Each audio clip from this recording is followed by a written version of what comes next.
સીમિત હોય છે। આજે હું ધારાસભ્ય હતી એ ટાઈમે આ તળાવ શીતળા માતાનો રોડ મંજૂર કર્યો તો, ખાતમુહૂર્ત કર્યું હતું, એટલે એ રોડ થયો, આપણે ચોટીલ વાળો કર્યો, આપણે દૈયપ વાળો કર્યો, એવા અનેક રોડો જ્યારે હું ધારાસભ્ય હતી એ ટાઈમે મોટા ભાગે જતા થતા હતા એટલા કર્યા।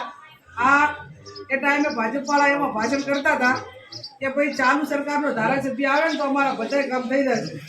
આ દોડવાની અંદર આ ગામ છે ધારાસભ્ય જોયા કોઈ આયા નહીં આયા? હું આવતી એટલા નથી આવ્યા ને।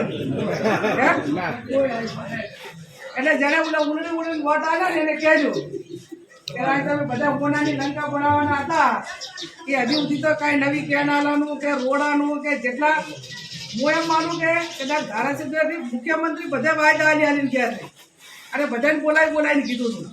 એટલે મારો કહેવાનો અર્થ એટલો જ કે એ લોકોને જ્યારે ચૂંટણી હોય એ ટાણે જ બધા વાયદા યાદ આવે કે ભાઈ તમે અમારા ભેગા આવો એટલે અમે તમારું આ બધું કામ કરી નાખશું એવું કે ને।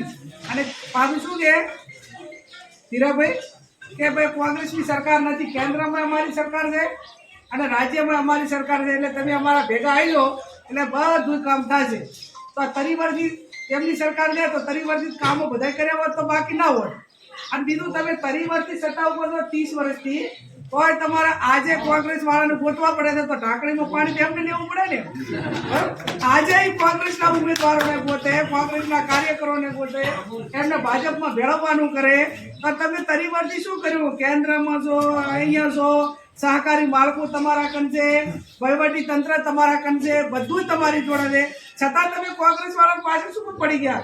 અને આજે તમે જુઓ કે રાજ્યમાં હોય કે કેન્દ્રમાં હોય કે ગમે અહીંયા તમારે અહીંથી ભાજપમાં ગયેલો માણસ હોય ને કોંગ્રેસનો એને ચૂંટણી એમને લડાવવો પડે, એમની તો કોઈ આબરૂ જ નથી।